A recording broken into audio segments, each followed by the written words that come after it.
The day of your death was written by an angel before you were born. And when that day arrives,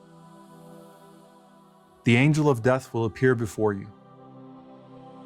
While the hands of your family that received you into this world were completely out of your control, the hands that receive you at death are entirely based on your deeds.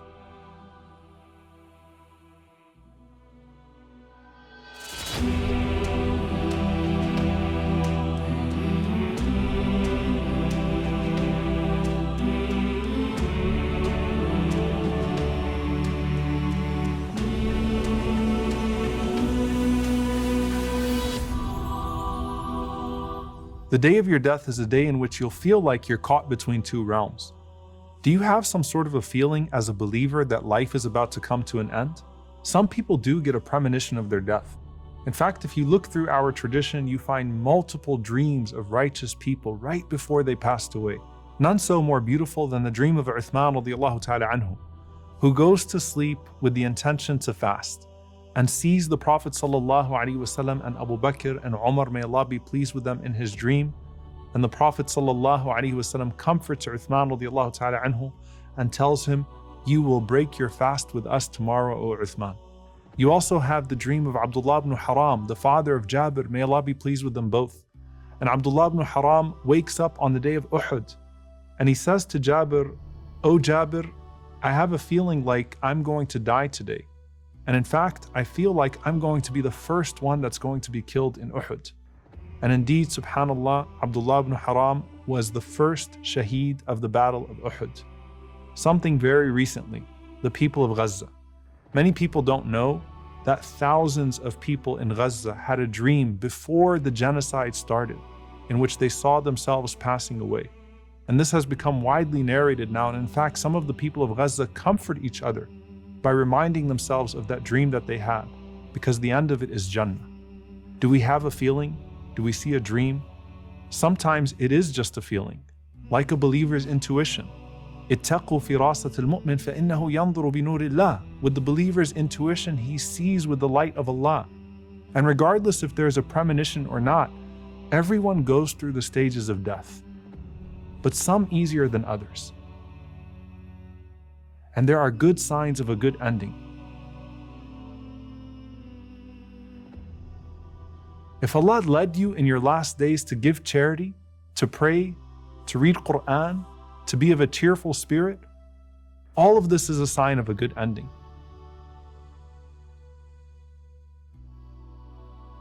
In one beautiful hadith, the Prophet ﷺ said, إِذَا أَرَادَ اللَّهُ بِعَبْدِهِ خَيْرًا اسْتَعْمَلَهُ. When Allah wills good for His slave, He uses him.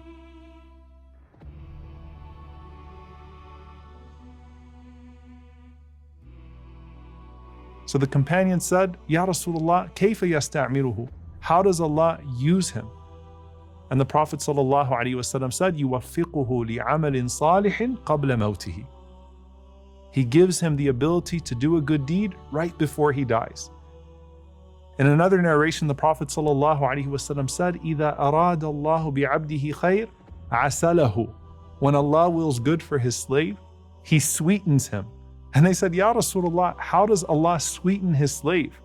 And he said, يَفْتَحُ اللَّهُ عَزَّ وَجَلَّ لَهُ عَمَلًا صَالِحًا قَبْلَ مَوْتِهِ ثُمَّ يَقْبِضُهُ عَلَيْهِ. Allah guides him to do a righteous deed right before he dies, and then He takes his soul while he's in that state. The Prophet ﷺ said, whoever says, La ilaha illallah, seeking Allah's pleasure, and this is the last of his deeds, will enter paradise. And whoever gives charity, and this is the last of his deeds, will enter paradise. There are so many stories of the righteous leaving in the state. When Umar ibn Abdul Aziz rahimahullah was dying, he brings his wife Fatima close to him. And she embraces him and he says to her, إِنَّمَا يُوَفَّى الصَّابِرُونَ أَجْرَهُمْ بِغَيْرِ حِسَابٍ. Verily, Allah rewards the patient without measure. And then he asks to be left alone. And so Fatima and the children leave the room of Umar and they start to peek through the crack of the door. And they said that a light entered into the room. And the face of Umar lit up, and he said, "Marhaban bihadihi al-wujuh, laysat biwujuhi insin wala jan." Welcome to these beautiful faces that don't belong to human beings or jinn. And then he kept on reciting, "Tilka ad-daru al-akhirah, naj'aluha lilladhina la yuriduna 'uluwan fil ardi wala fasada, wal 'aqibatu lil muttaqin." This is the home of the hereafter. We grant it to those who sought not tyranny nor corruption on this earth. And a good ending belongs to the pious. Then his wife walks in and she finds him dead with his hand on his face, reclining and staring with a smile as if he's looking at his place in Jannah. جعلك في العالم المتوسط بين ملكه وملكوته ليعلمك جلالة قدرك بين مخلوقاته وأنك جوهرة تنطوي عليك أصداف مكوناته. He placed you in the middle realm between his physical world and his metaphysical world to inform you of the loftiness of your rank among his creatures. You are a gem merely enclosed by the shells of created forms. When you entered into this world, you saw people laughing while you cried. Now it's your turn to leave this world laughing while everyone else cries. It was adhan without salah when you came in, and it's salah without adhan as you leave to indicate that your entire life was as short as the time between adhan and salah. And now Allah is calling you home. Out of the mercy of Allah, He made almost every cause of death a sign of a good death for the believer, even the ones that seem so difficult for us to witness. Uttering the shahada, dying while doing a righteous deed, dying in a fire, or dying by drowning, dying in a plague or dying by stomach disease, dying from a lung disease or being crushed or perhaps dying in a car accident, dying on a Friday, dying defending your life, dying defending your wealth, dying defending your religion, dying during pregnancy, dying during childbirth. All of these are signs of a righteous ending for the believer, as ugly as they can look on the outside. And as ugly as death can be in how it manifests to those of us still stuck in this realm, the beauty is found in where the soul sees itself going. And it's all in the blink of an eye. When you reach the height of life, He told you, وَلَا تَمُدَّنَّ عَيْنَيْكَ إِلَى مَا مَتَّعْنَا بِهِ أَزْوَاجًا مِّنْهُمْ. He told you not to strain your eyes towards what pleasures He's allowed some of them to enjoy. And He told you that it would be said to them one day, لَقَدْ كُنْتَ فِي غَفْلَةٍ مِّنْ هَذَا فَكَشَفْنَا عَنْكَ غِطَاءَكَ فَبَصَرُكَ الْيَوْمَ حَدِيدٌ. That you were totally heedless of this reality, but we removed the veil from you, and today your vision is sharp.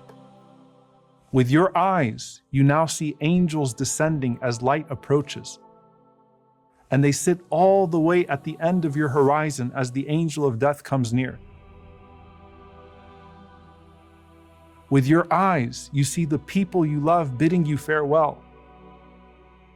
With your eyes, you see the hospital bedsheets turning into a kafan, your shroud of death. With your eyes, you see yourself trapped in a body being carried, and now the soul is to be carried. With your eyes, you see that instead of medicine being injected into your body, the medicine is the ejection of your soul from your body. With your eyes, you see your soul leaving your body, never to return to it again. The moment of death comes, and the soul is removed. Your vision is blurred.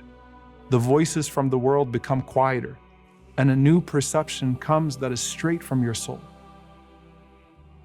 Before you even have time to experience the extreme trepidation of leaving this world, the angels descend upon you saying, "Don't be afraid." And before you can grieve your past and the people that are about to become your past, the angels say, "Don't grieve."